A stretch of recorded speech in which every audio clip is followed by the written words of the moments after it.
In my mind, there's not really a lot of ways to sneak a back door into Pool C.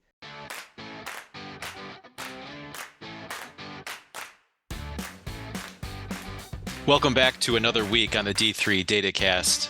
I'm Zach Snyder, joined as always by Matt Snyder. How you doing, Matt?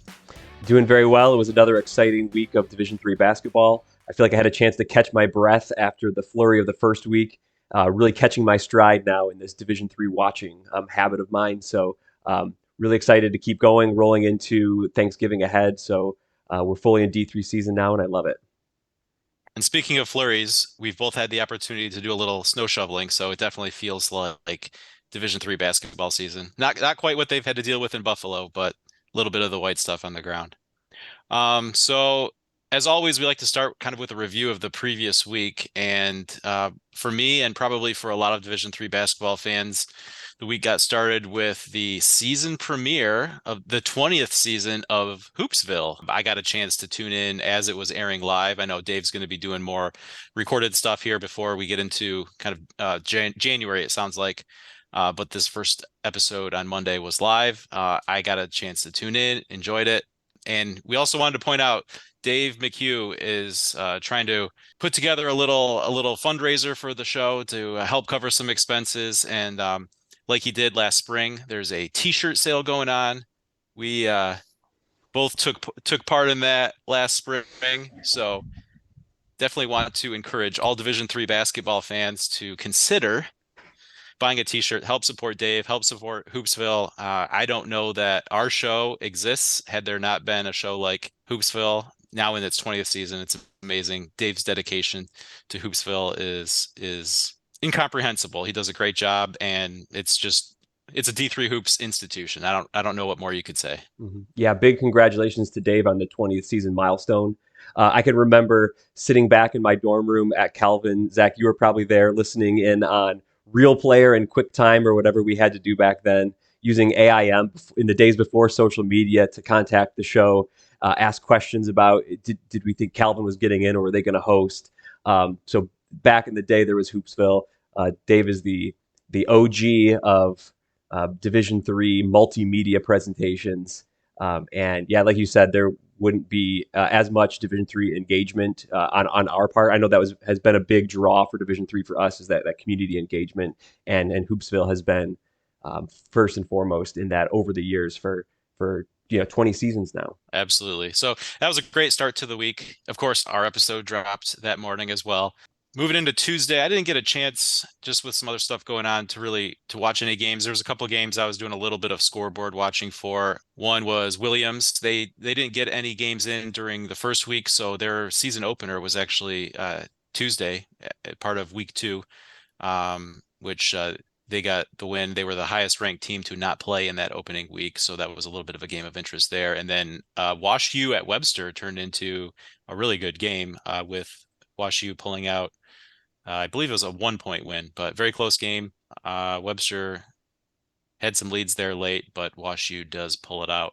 Finally, I did get a chance to watch a few games Wednesday, starting off with the game that you put on Upset Watch. You put Randolph-Macon on Upset Watch at Mary Washington. And what do you know? For the second week in a row, the Upset Watch sees the target team go down. You had Mary Hardin-Baylor in week 1. Week 2, it was Randolph-Macon on Upset Watch. And so there's some top teams that should be sweating to find out who is on Upset Watch this week. Let's not call our shots. Yeah, as we said when we first debuted that, we're not necessarily calling upsets, but games that would be seen as an upset that maybe are one to pay attention to. And well, it certainly turned out that way through 2 weeks. Mary Washington controlled that game, most of the way. Kind of the same first week when Claremont Mudd Scripps kind of controlled against Mary Hardin-Baylor. Mary Washington, seemed like they were up 10 points for most of the second half. It was probably late first half when they had kind of developed that type of a lead, and they were able to hold on to it. So impressive stuff from them. I know from the first couple of weeks, Randolph-Macon is not where they were last year, and maybe not even quite where we thought they might be this year, but still an impressive win from Mary Washington nonetheless, and they've put themselves on the map as a team to watch, I think. They definitely have, and like you mentioned, it was odd to watch that game having the Final Four performance as the lasting memory Yeah. from the last time we saw Randolph-Macon, and then to watch him in a game where they just were not in control at all was a little bit startling. But again, this is a new season. This is far from a finished product, and we'll see where it goes from here. But it was just a little bit startling to see from kind of what was the lasting memory of Randolph-Macon at the end of last year. Yeah, they're not the dominating team that they were a year ago. Yep, I think they were a deserving number one in the preseason poll, but once the games start to get Yeah. played, you have to reconsider based on what you see. And It's so time to move on. Yeah. we'll see what happens the next poll. I think it's going to be a couple weeks just to get some a better set of results coming in here before the next poll's out. Yeah, I think the But 28th, a week from today, will be the next poll. continuing Wednesday, as I was just waiting for the Calvin game, there was just a couple games that caught my interest. La Roche and Case Western Reserve were in a real tight game. Now Case ended up kind of pulling away from that a little bit, but La Roche gave them a battle for quite a while deep into the second half there. And then just of MIAA interest to me or to us, I was tuning into part of the game between Alma at Defiance, which Alma ended up pulling away in that one too. So I don't know how many wins Alma will end up with on the year, but as a fellow MIAA member for our Calvin Knights, it was good to see Yeah. Alma come away with that one. Strength of schedule wins for your conference, right? Are always great. That's right. We talked about that last week. You want to root for your conference in the non-conference season. Moving on, Thursday brought another edition of Hoopsville. This time a recorded one, and Matt, you actually appeared in that one. The focus of that episode was a roundtable top 25 voter discussion. You were part of that roundtable for the men's side. Really good information, a lot of good stuff. Hearing from voters and what they're thinking and looking at early in the season here, because where it seemed like there was maybe a top five coming into the season, I think that top five is not as far ahead of the pack as Yeah. maybe we saw. Right. So probably the voters are glad to have a couple weeks before they have to put out another ballot, because it seems Yeah. like with what we've seen so far, it might be even more difficult to put out a ballot now than it was coming into the season. I definitely found myself after this week feeling more confident going into a new ballot. After week one, things were still a jumbled mess for me. I feel like maybe I could have done one this week if I needed to, but next week I'll feel really comfortable putting in another ballot. And that episode of Hoopsville was really fun to do with Dave and Ryan Scott and Bob Quillman. They think about the ballot a little bit differently than I do. To me, in particular, Ryan Scott does, being located more in the northeast part of the country. He sees different teams than maybe I do all the time, and I always enjoy hearing his perspective. Just in the way he thinks of teams maybe on the rise differently than I do. And I always enjoy seeing how the different teams we brought to the table and all those discussion points. So that was really fun to be on the camera side of the episode, giving my input, but hearing the other two guys and Dave as well was really enjoyable. Yep. And then also Thursday night, one interesting game of note: Gordon at Eastern Nazarene. Gordon was down 20 at the half. Then they put up 64 points in the second half and win by 2 with a tip in at the buzzer. So impressive game. 64 points and a half is not something you see much outside of a system game. I know Elmhurst put up 64 in a first half against Alma earlier this season.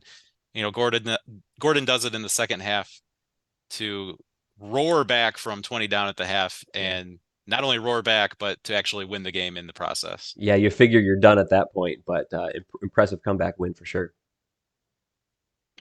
Yeah, and then as the week ended, we get into kind of the big stuff of the week. Friday was awesome. To be awesome to have the opportunity to be a little distracted at work with some great daytime basketball. You love this kind of getting into holiday season, but with Yeah. some great events this week, we were able to get a couple afternoon games, starting with what was 10 a.m. local time, 11 a.m. our time, with the first game of the Small College Basketball Champions Classic held in South Dakota. That event was, I believe they had 6 games per day, Friday and Saturday. It brought 4 Division III teams, 4 NAIA teams, and 4 Division II games all to one site. And the Division III games kicked off both days. We had Illinois Wesleyan coming out with a 73-67 win over Nebraska Wesleyan. And then St. Joseph, Connecticut with a 60-44 win over Wisconsin Oshkosh. So very impressive Yeah. performance by one of the teams that's been interesting to watch here early in St. Joseph. The other great event of the day kicking off was the Great Lakes Invitational, hosted at Wabash. The early game there was Trine coming out with a 2-point win over Benedictine. Again, good for us as MIAA partisans to see a MIAA team get that win that they'll bring back into the conference season. And then in the other afternoon game, Rose Homeland 66, Baldwin Wallace 57. Some good games there, giving you a little distraction on a Friday afternoon to finish out your workday. Yeah, you mentioned the holiday season. For me, Friday definitely felt like Christmas vacation. Our kids had snow days, so they were at home. My wife is a teacher. She had a snow day. She was at home. I was working from home in the basement office right here. But there was also D3 hoops on kind of in the background throughout the day. That was fun. Getting with both the GLI and the small college basketball tournament, feels like from lunchtime on, there were two plus games going on throughout the rest of the night. So for the weekend in Grand Rapids here, we had about 16 inches of snow. We were able to essentially shut ourselves in. I watched a lot of D3 hoops. That was, an incredible experience. Week 2 of the season to lock yourself in with D3 hoops. And then Friday night brought the big announcement at the halftime of the final game of the night at the GLI. The announcement of the 2023 event came out. The 2023 GLI will be hosted by Wittenberg. And so they get my background treatment here. I've got the Pam Evans Smith Arena behind me at Wittenberg. They will be hosting the 2023 Great Lakes Invitational, and joining them at the event will be La Roche, Marietta, Calvin, Illinois Wesleyan, UW-Oshkosh, Middlebury, and Redlands. So another great event.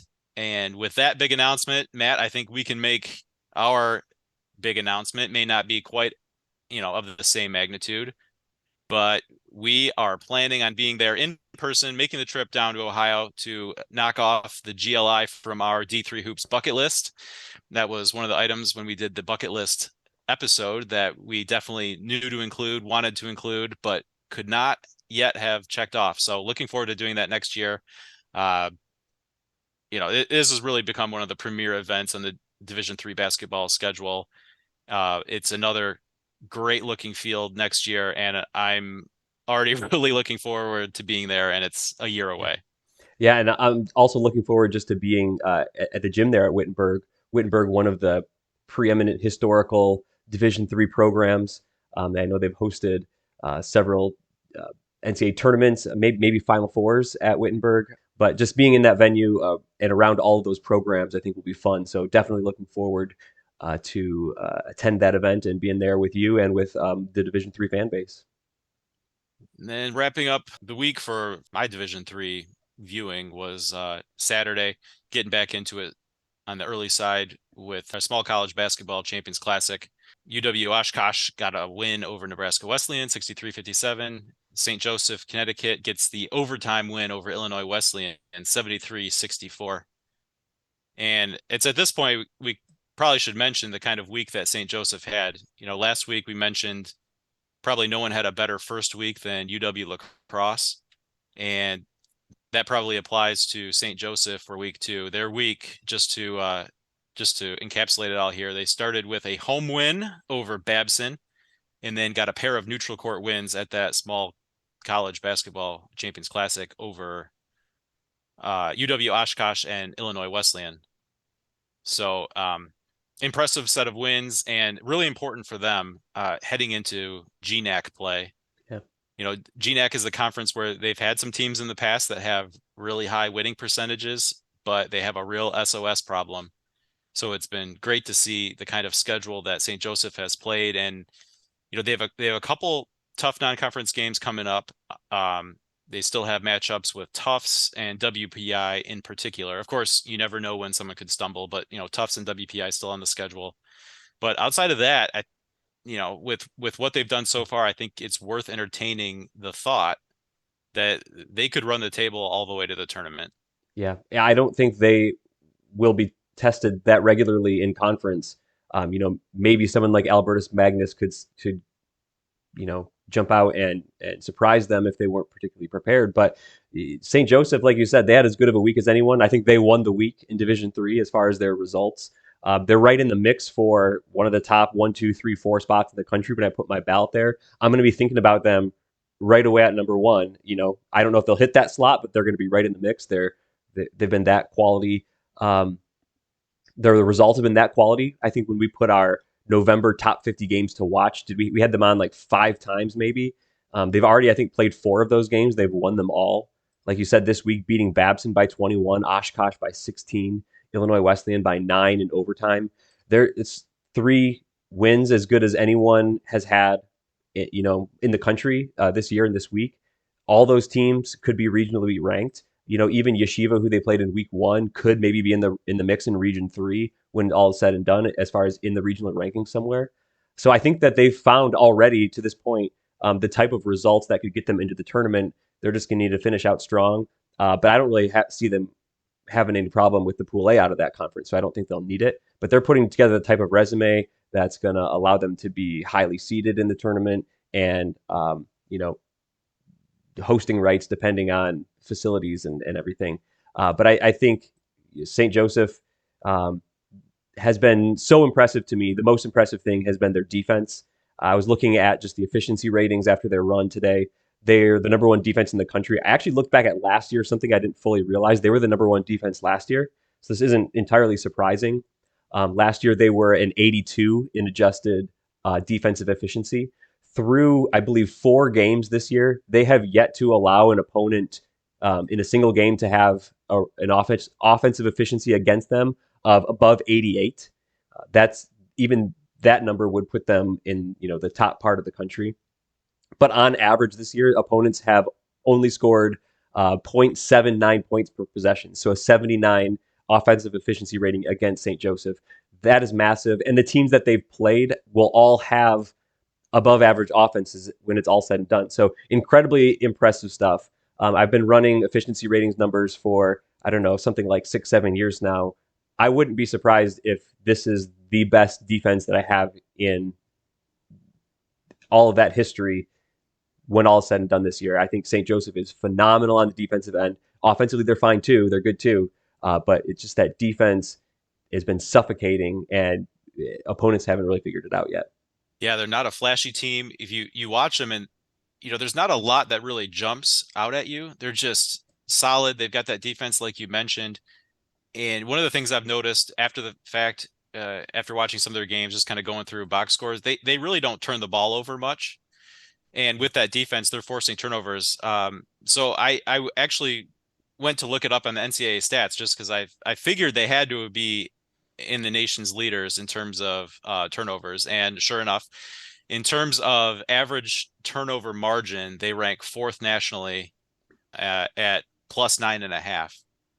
So they're not making mistakes. They're not beating themselves. They're putting the pressure on you. And this is the toughest part of their schedule too.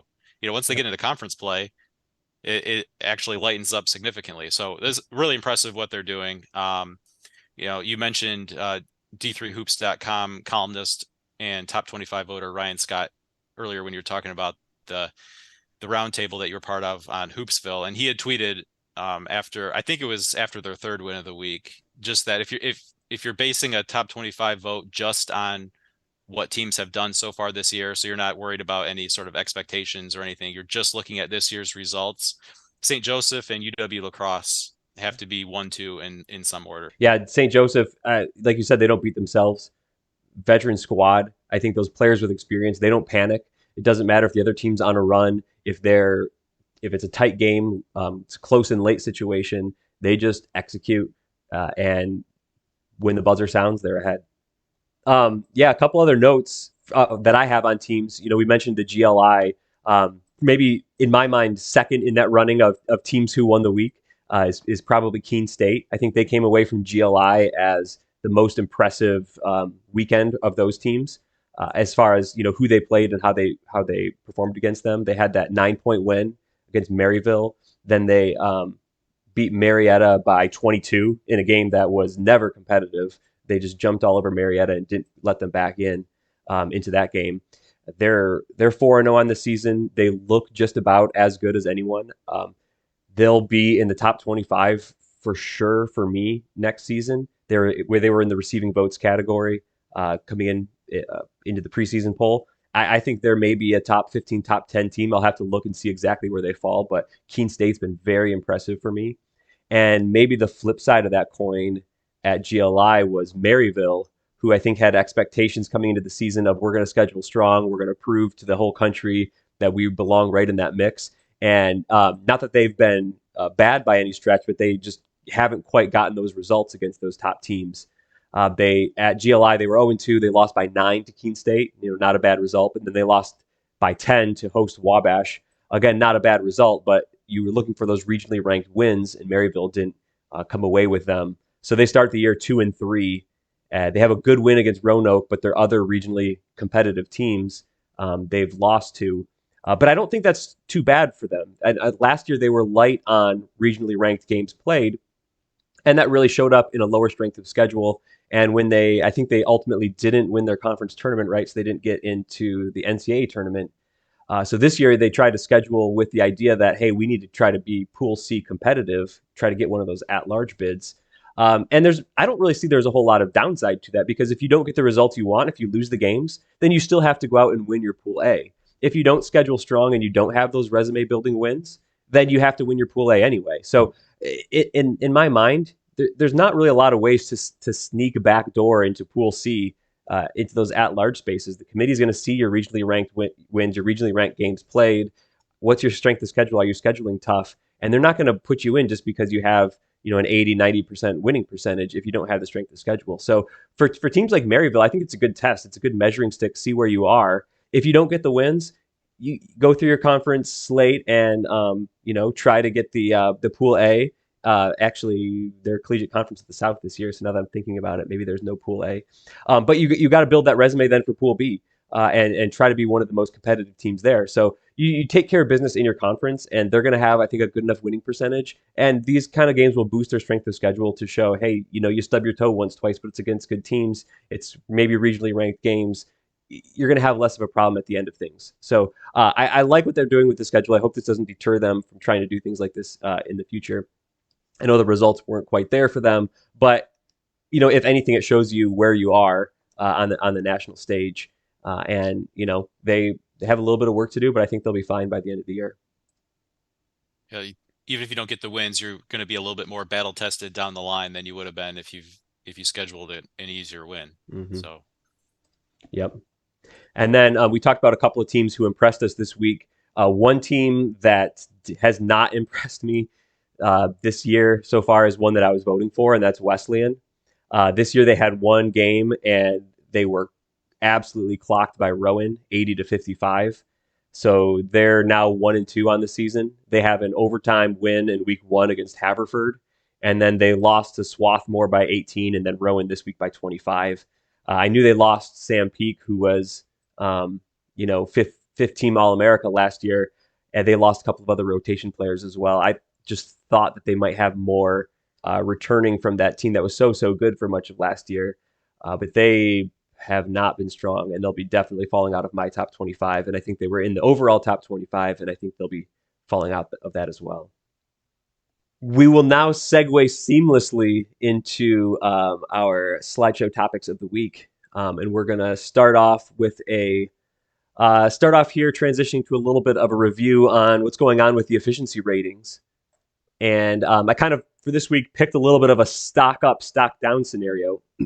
And these are just looking back 2 weeks ago to when I ran or set the preseason efficiency ratings. We have an episode about the preseason efficiency ratings. If you haven't seen that, go back and check it out. But just from then till now, with 2 weeks of games, how teams have risen or fallen up those charts.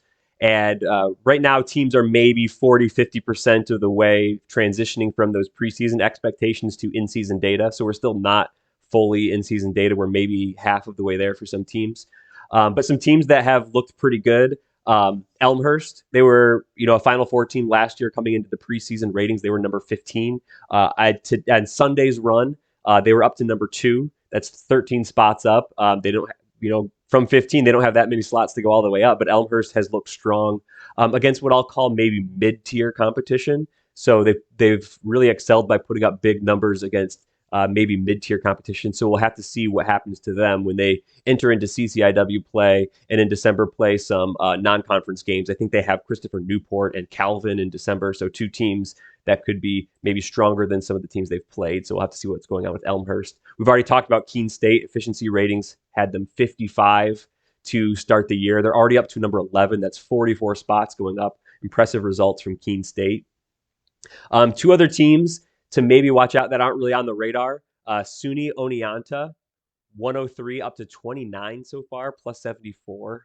And NYU was 149, and they're all the way up to 25.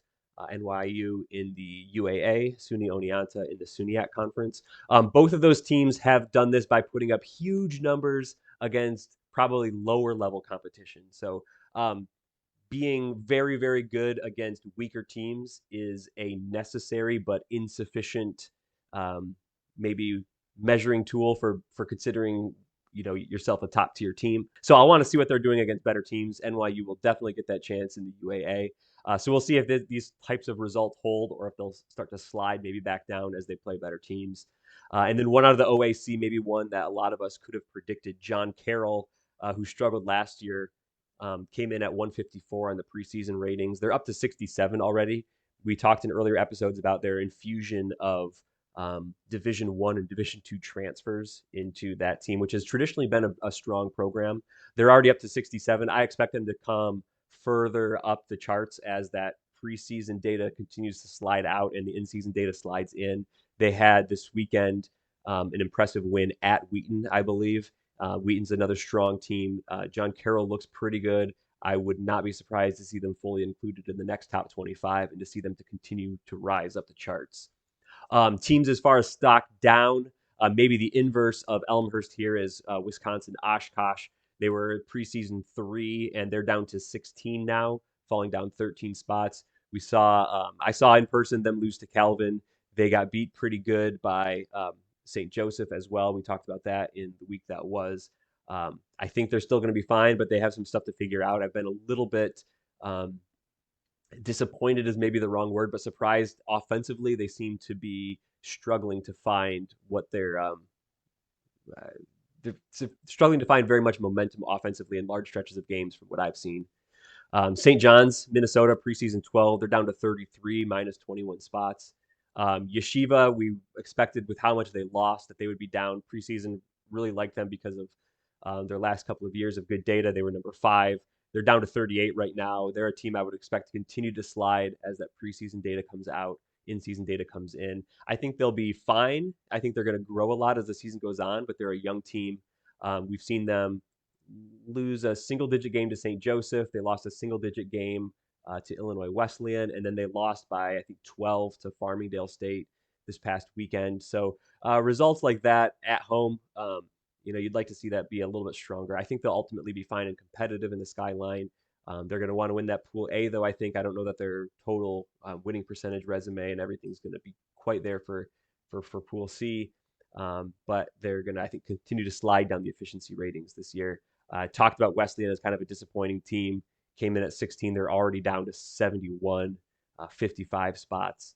And then a team that was maybe on my radar, on the fringes of the radar, that was getting a little bit of talk in preseason that I had heard. Not a ton, but a little bit with Stevens. I think they're 0-4 now, though, going from 107 to 205. They've slid from kind of that cusp of, I always think of the top 100 teams as kind of a dividing line between, some level of quality to more of an average team at 205. So that's just kind of a smattering of stock up, stock down.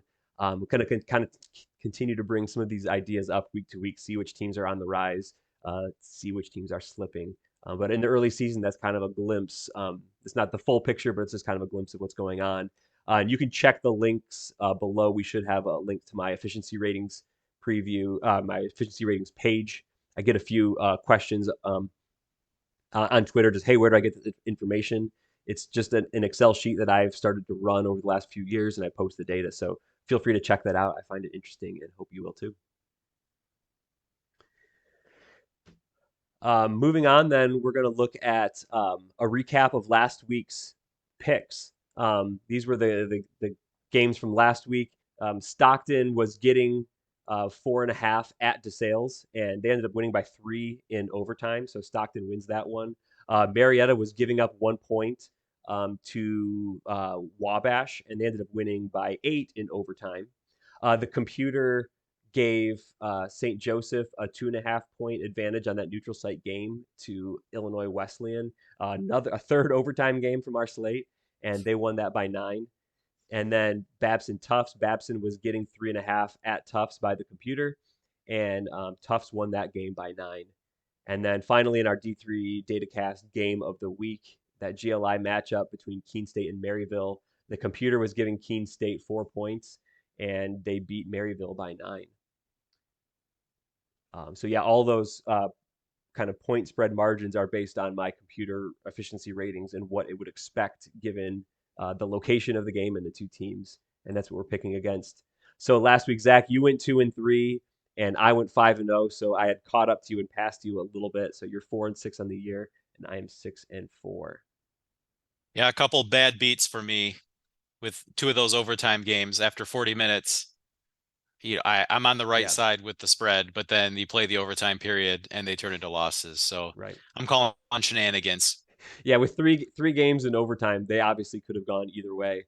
And in all those cases, it was large enough that the cover was made.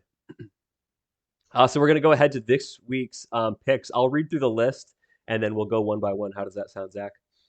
That sounds good. So the first game on the list is Mount Union at Wooster. Mount Union being the 4.5 point favorite there. Then Carroll at Colorado College. Carroll getting 4.5 points on the road. Mary Washington getting 5.5 at John Hopkins.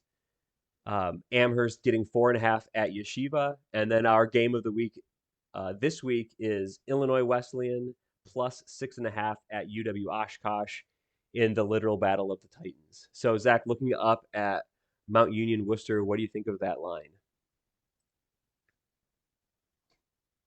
I mentioned looking up the turnover situation for St. Joseph, and in that process, I noticed there's another top 10 team in average turnover margin, and that is Wooster.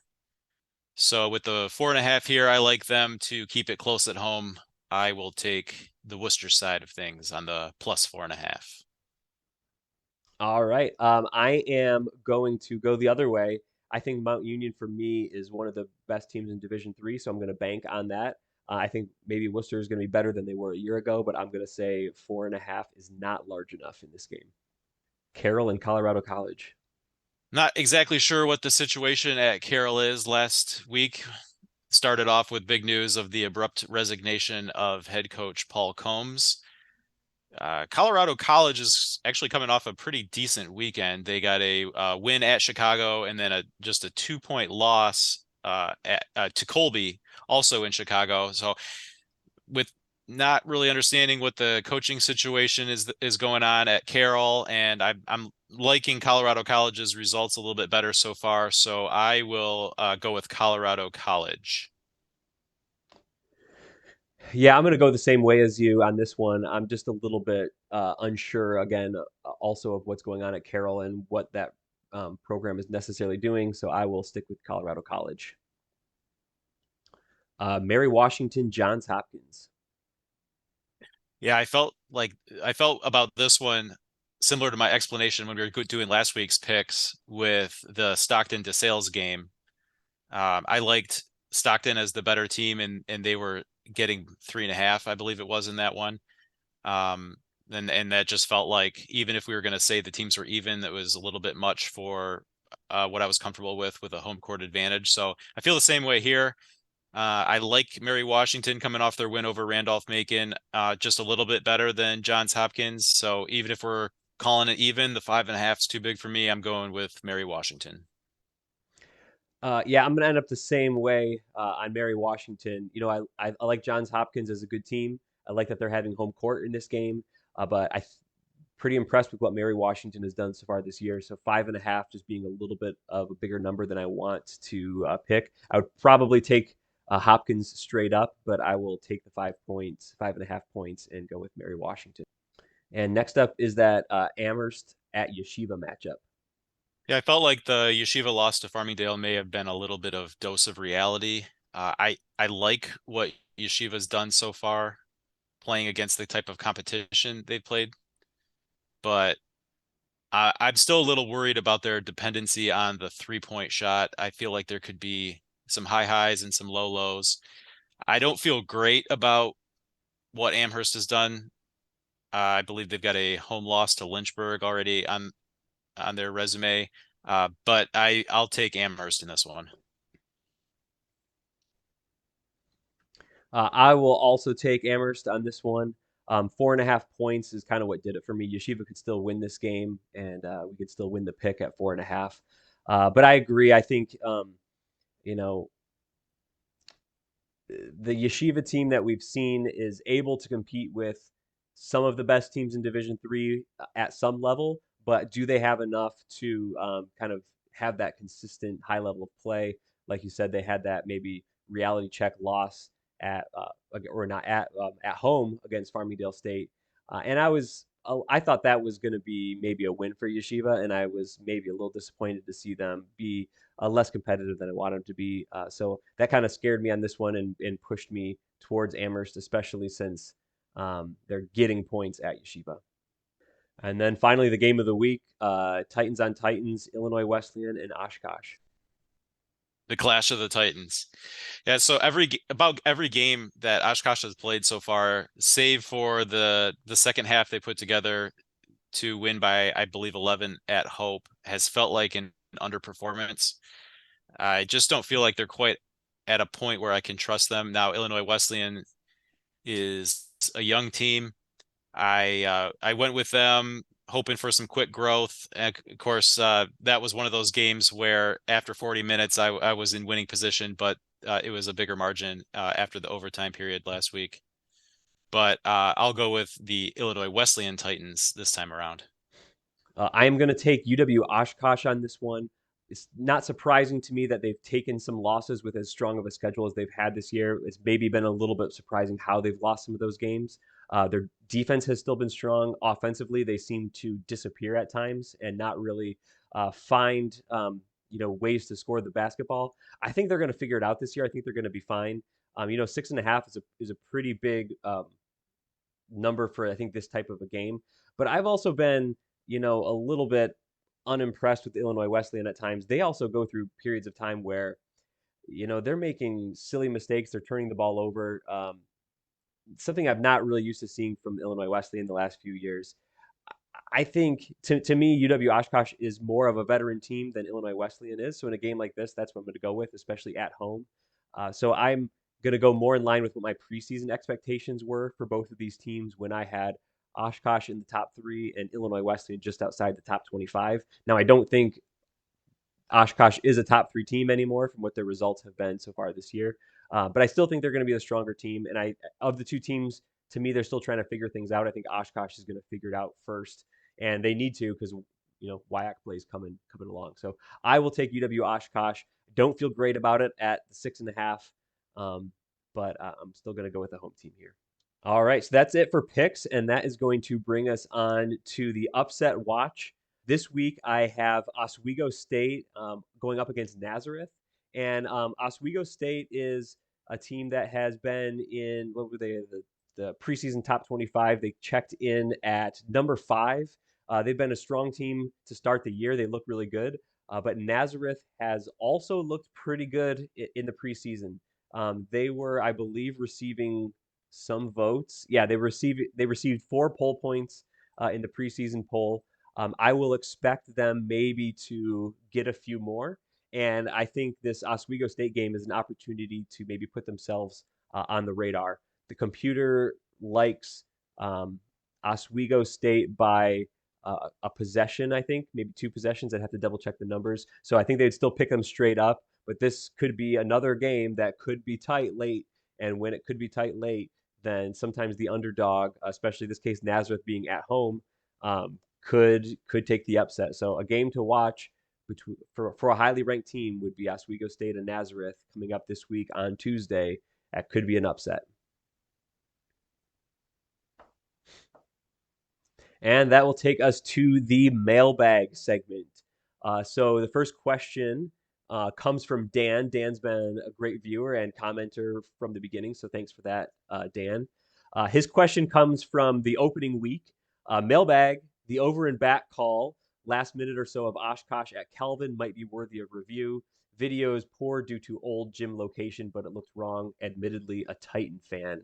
So here is the clip. Hopefully everyone can see it of the play that Dan is referring to. This came in the last, I believe, 30 seconds of Calvin's win at home in the old auxiliary gym now against UW-Oshkosh. And Calvin had inbounded the ball, was trying to find an open man, turned it over. The referee blew the play dead and signaled for over and back. I came across this play, or I come out on this play saying that this is definitely a violation on the Titans. The call was over and back, so let's assess that first. He catches the ball in the Oshkosh front court, gets a foot down, and then gets a second foot down with the ball fully in the front court. And then the third step or pivot takes him over the line. And to me, yes, that is over and back.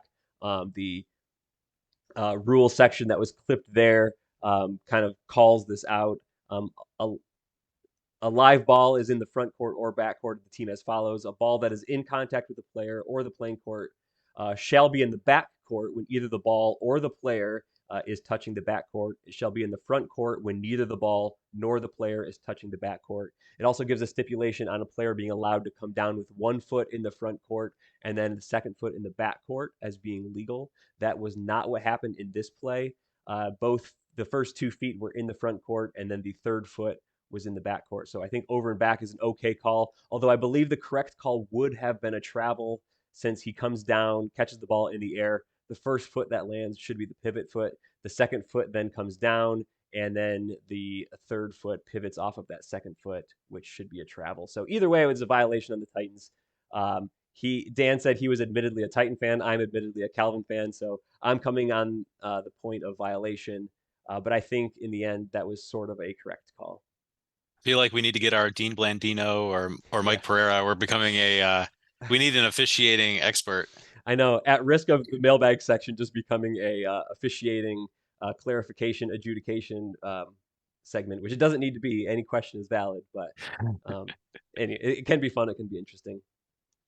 But next mailbag question, I think Zach, you were looking at this one. Yeah, this one comes from Drew Latrenta. Another officiating question. It says, here's my submission for a weekly flop segment, which, we're now 2 for 2. This has become a weekly flop segment. Need the Hope UW Whitewater breakdown at 2:59. So there was another flop call in this particular game with 2 minutes and 59 seconds remaining. I responded to Drew on Twitter, just said horrible call. So we're not gonna actually get into the full breakdown of this one. But this is obviously a call that has gotten a lot of attention here in the early part of the season. Starting with that call we went through last week between that went against Hood in their upset attempt against Randolph-Macon. And it's something that has popped up in a bunch of games. I know after we talked about that in last week's episode, we were kind of getting tagged on some tweets from other programs, coaches, that they've kind of experienced the frustrations that these kind of calls make. And one of those came from Damian Jablonski, who's the head coach at Whitworth. And so anyway, it's really interesting to get a coach's perspective on this. So his tweet here that we clipped says the rules committee has incentivized officials to make the flopping technical call by telling them they won't advance as NCAA officials if they don't. It's really a terrible direction for the game, in my opinion, as a coach, given the subjective nature of the call. Prefer no call. So prefer no call, he was saying in response to the particular call that we were discussing in that Hood Randolph-Macon game. Which is where I kind of came down on that opinion. Now, Damien also went on to talk about the position that the officials are in. They're really between a rock and a hard place because this is a call that's been handed down from on high as a point of emphasis, and it's hanging over their head to make these calls, or they're not going to progress up the officiating ranks. So it's really an unfortunate situation all around. It seems like it's frustrating for coaches, for players. I mean, it's good to try to get the flops out of the game, but at the same time, this incentivization of making the call seems to lead to some very questionable calls being made. Now, I would hope that in the evaluation process, officials who are making the questionable ones, or the ones that shouldn't really be flops, are being downgraded for those, as opposed to just being given credit for making that kind of call. Yeah. Yeah, and at this play, I think I went back and saw it, and to me, it just looked like the Whitewater player. I believe it was on the Whitewater player. I just looked like he fell down and lost his balance, and that he wasn't trying to sell a call. It just was a player that shot a three. I believe it was also a three. Maybe it was an elbow jumper, and kind of came down awkwardly and just fell. And there's a difference between maybe trying to bait a call and just things happen on the basketball court, right? Um, and that was unfortunate to see. Yeah, when we reviewed the Hood play, even though I preferred it to be a no call, I can accept the opinion that it was not really a natural looking fall. Yeah, If you go and look at the Whitewater player, there isn't really anything unnatural about it. So that's one of those where it's like, I'm not sure what the official is seeing to lead to that call, other than the players going yeah, to the floor and yeah. the official didn't think it was actually a foul in the act of shooting. I don't know. It nothing about it looked unnatural to me. So that was why I responded to Drew's tweet here, just to call it a horrible call. Yeah, it's been interesting. I've seen it more often on the shooter flop than maybe like a block charge flop where there's maybe minimal contact in the post and the defender goes down. I've only seen that a couple of times this year, whereas I've seen them call it on the shooter. Maybe in these difficult to tell situations on the shooter, I'd almost rather them give it a no call and try to disincentivize the flop by just not rewarding it. But even still, I've seen a few instances this year of a shooter sticking out the leg of as a defender kind of flies past and then drawing the contact that way. They're supposed to not be calling that this year. Still seeing it a few times, but it's really hard in live action to maybe assess exactly what happened. I have usually the advantage of being able to click back on the stream replay a few minutes and see it a few times and decide if it was a good call or not. Officials obviously can't do that, but you just hope that these aren't calls that are going to decide games if they're kind of questionable judgment calls.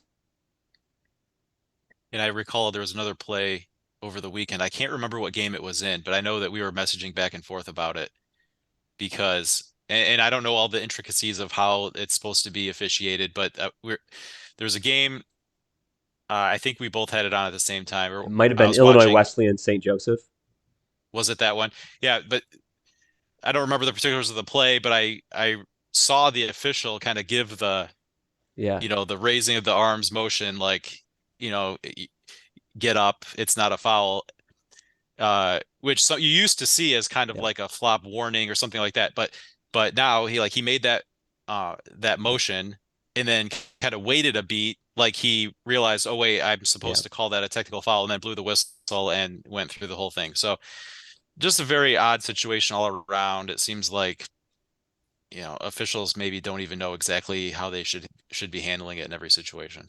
Yeah, it is November, and it is a rule of emphasis. So it's usually something that we see early on, and then when conference play comes around, and we're in January and February, we probably see it less often, unless it's egregious. So I guess I hope that's kind of more of the trend this one goes. So it's not something we see that often, but just the really obvious things get called, and that's maybe more the intent of the rule anyway. Right. We're now talking about flop calls 2 weeks in a row. I don't want to be talking about this, certainly in March. Let's be done. The interesting ones are interesting, but yeah, Yeah, which I think maybe that Hood Randolph Macon one was interesting, and then we're starting to see, oh wait, this is something that's happening all the time, yeah, or all over. And I think we got a comment about one game where there was 3 calls like this in one game, yeah. and no one wants to see that. That's not Right. interesting. And the interesting thing about that Hood Randolph Macon game is the Hood player fouled out on that call, And I think what we're maybe learning is that this is a Class B technical, and that's not supposed to be a personal foul. If anyone's an official out there, maybe clarify that for us. So it could have been maybe a player incorrectly fouled out of that game as well as a result of that call. It's a mess of a situation. Hopefully we can be done talking about it. But Yeah. as Matt said, we're happy to take any comments, Yeah. questions, concerns, any of your love letters in the mailbag. We'd love to hear from you. You can get them Dip, to us. dip them in perfume, the love letters. Zach will smell them. Yeah. Yeah. You can get them to us by tweeting them to us at D3Datacast, or you can leave a message on this episode for next week's mailbag and we will find it. Also, we should have probably mentioned at the top of the show, but we have now created a Facebook page. You can connect with us on Facebook, facebook.com/D3Datacast. So that's one more way that we hope to connect with you. If you're a Facebook user, search us, D3 Datacast, and you shouldn't have any trouble finding us. Give us a like and a follow there. Have a good week, everyone. Good job, team. See you next week.